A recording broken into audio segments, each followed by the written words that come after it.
Friedman Test is a non-parametric brother of repeated measures ANOVA, which does much better job when data is not normally distributed, which happens pretty often. Friedman Test is also superior to repeated measures ANOVA when our data is ordinal, for example scales from 1 to 10. Friedman Test can also be a non-parametric father of the paired Wilcoxon test because it can compare more than 2 groups. Having a lot of groups creates tons of work though, because all the groups need to be compared to each other pairwisely if Friedman test is significant.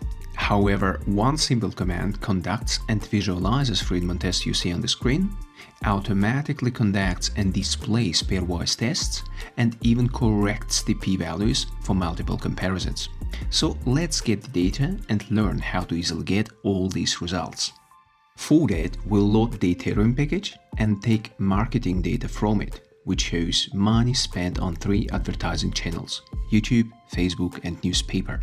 We then gather all 3 channels into one column so that our channels become a variable for the x-axis of the plot, and our spending in thousands of dollars becomes a variable for the y-axis of the plot.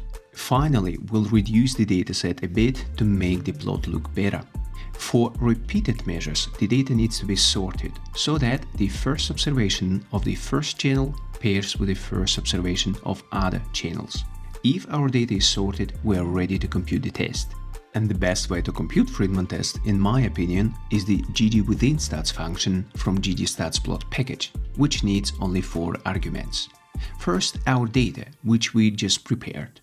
Then x as the grouping variable channel.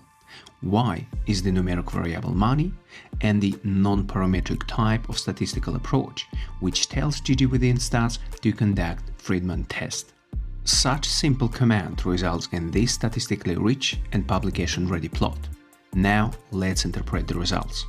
Friedman's chi-square statistics was previously used to get p-values, but since modern statistical software always report p-values, we can safely ignore it.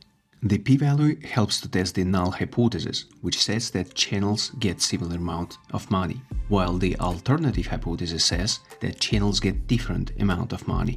Our very low p-value shows a very strong evidence against the null hypothesis, in favor of the alternative hypothesis that difference exists. However, a p-value only tells you that there is a difference, but not how large this difference is.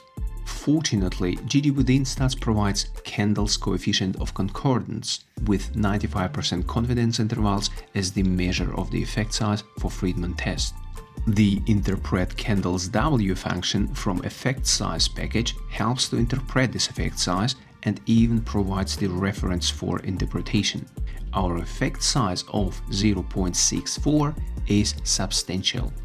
So the final interpretation of our Friedman test is: the amount of money spent on channels differs significantly, and this difference is substantial.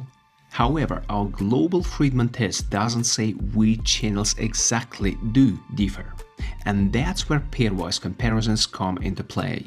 But wait, which test should we take?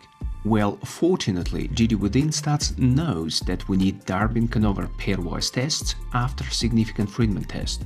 Moreover, it automatically conducts those tests and displays p-values. And finally, it even corrects p-values for multiple comparisons without any additional code. However, if we want to, we can easily customize our plot by using either additional arguments within the function or arguments from ggplot2 package outside of it. For example, we can easily change the p-values adjustment method from the default Holm correction to a more famous Bonferroni correction for multiple comparisons. But I wouldn't recommend it, because Bonferroni correction is too conservative and we could miss a discovery. And that's exactly what happens in our example, namely significant difference between money spent on Facebook and newspaper discovered by the Holm method disappears when we use Bonferroni. So no discovery, no Nobel Prize for me. Then, if you want to display not only significant but all comparisons, you can use pairwise display all argument and see a p-value of 0.009 between Facebook and newspaper, which was overcorrected by Bonferroni. If you want to hide the pairwise comparisons or statistical results or both, you can easily do that and much more. Just ask R about GDWithinStats function and try some things out. You'll enjoy it. But the coolest thing about GDWithinStats is that if you want to compare only two groups, you just need to change the variable channel, which has 3 groups in our data, to a variable which has only 2 groups. And GDWithinStats will automatically conduct paired Wilcoxon test, which you can learn all about from this video.